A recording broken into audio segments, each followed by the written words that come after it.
It is a good morning, and who would have thought we could stand outside in Colby, Kansas on August the 13th and have such a beautiful morning. Those of you standing in the sun, if you don't want a suntan, you could step up into the shade. But I'm delighted to be back in Colby and to be in Northwest Kansas today for what I hope is a special occasion for you. It is for me and for my team.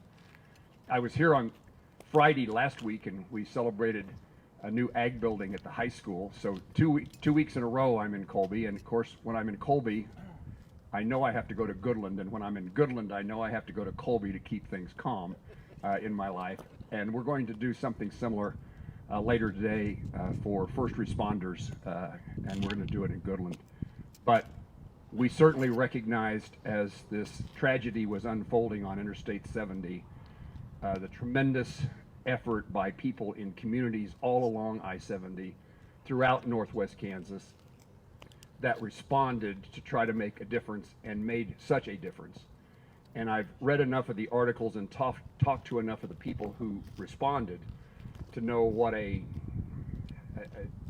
terrible circumstance it was for the responders because of lack of vision, the magnitude of the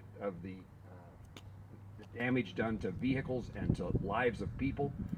And in many of the responders that I've talked to, law enforcement in particular, about how this was one of the most terrible circumstances ever faced by those who responded to this tragedy.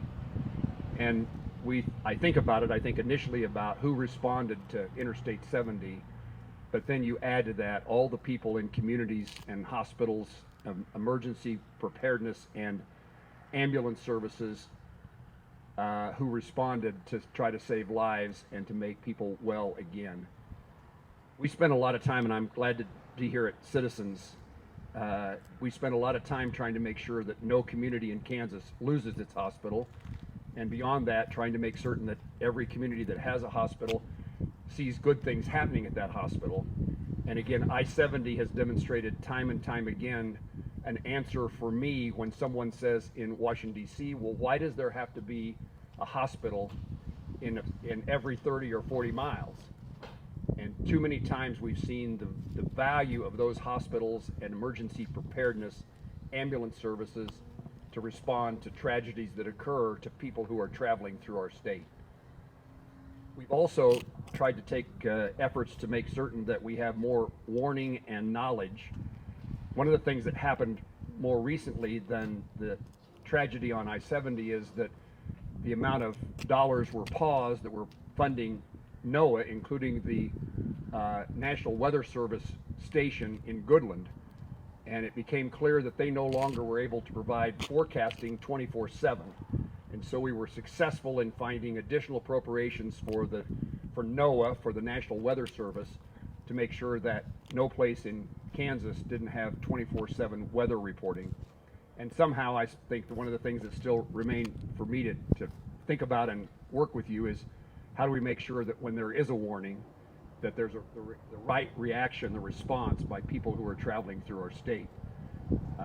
And I walked Main Street of Oakley this morning, and I was reminded that my friend and former colleague in the state Senate, Stan Clark, was killed in a traffic accident in a dust storm now a number of years ago. So unfortunately it's not a one-time experience, and we ought to be prepared in today's climate and weather to make certain that we have the right capabilities of preventing, not just responding to. For a senator, that was pretty short, and I'm done, I think, with my remarks, and I hope that what they express to you is, on behalf of all Kansans, on behalf of all Americans, we are proud of the people in Northwest Kansas who saw a need and decided that they needed to respond and do their jobs to the capabilities that are so important for us to have. And so to the people in hospital and emergency preparedness and emergency rooms and the responders, we're here to express gratitude and appreciation. And I think the plan is, I gave remarks on the Senate floor now shortly after those days, and we want to present to the head of each department a copy of those Senate remarks in which my colleagues and hopefully America got to hear what kind of wonderful dedicated people we have in Kansas. So thank you very much. And now I could use some instructions of how we're going to do this. Paul, do you know? I don't know. Okay. I'm sure something. I'm open. We're going to start with Citizens Medical Center in Colby. And I've got the two lead people for the incident. They're right over here. The department manager for our emergency department, Vicki Duffy, and our great general surgeon, Dr. Brenda Capriva, to come up and accept this. Yeah. You're my test coach. Thank you. Thank you very much. These are the brave remarks of my work. Thank you very much. You're very welcome. Sheriff's Office. Hello, Sheriff.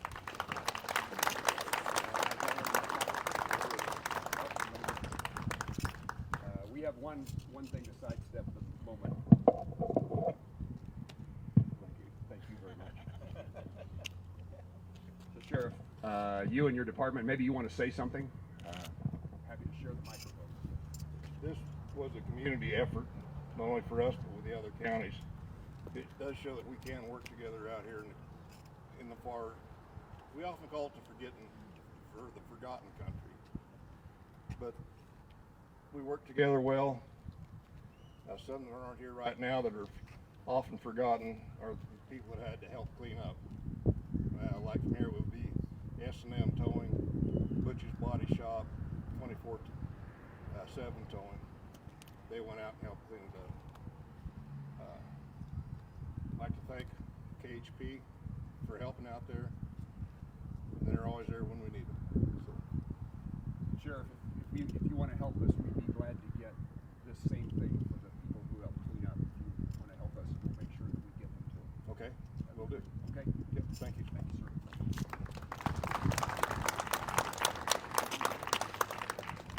The Colby Fire Department.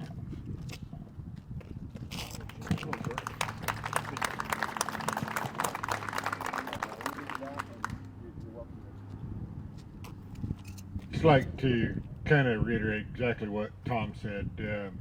We can't do our job without the support and everything from each and every one, all the other agencies, KHP, the Sheriff's Department, our local PD, just everybody that day stepped up and did a tremendous job and just worked as one.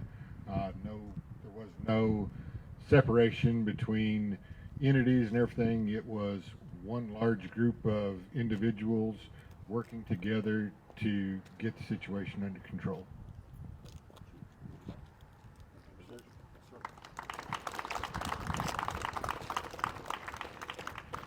Thomas County EMS.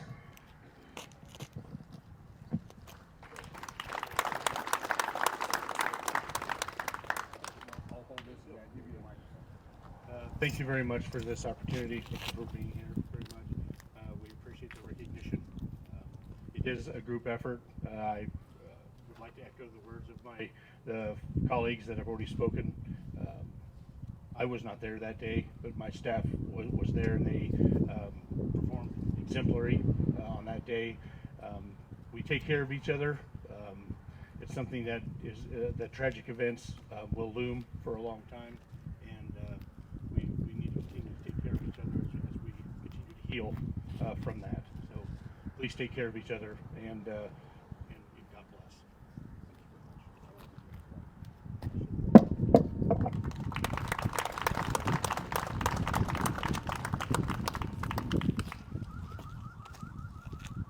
County Dispatch.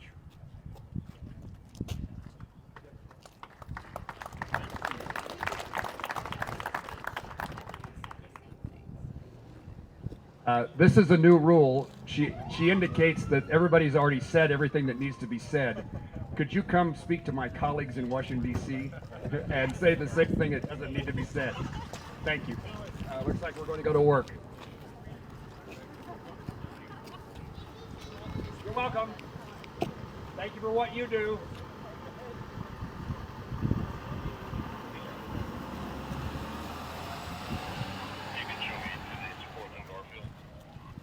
Now the Kansas Highway Patrol.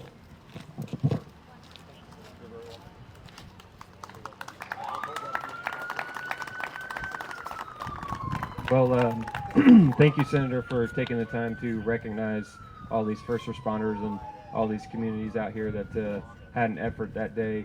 You know, our thoughts and prayers still go to the families that have lost loved ones from that tragic event, and it was something we hope never happens again. But I think just we learned from that us first responders in Northwest Kansas can come together and form one team to get the mission accomplished to protect and save lives. And so thank you for taking the time to recognize us, and thank you to all these people out here that played a part. I know there were several of us that couldn't make it, but we had a big effort out there that day. So thank you very much.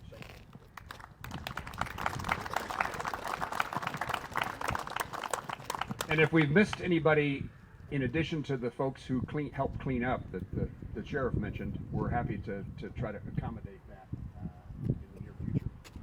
But thanks to the community for recognizing the value of the people who work in this community and in this region. And it's an honor to represent you, but it's an honor to be here today to try to express a little bit of that gratitude, appreciation, and respect. Thank you all very much for being here. And now I'm going to see the nearly opened new hospital. Thanks. Thanks, everybody.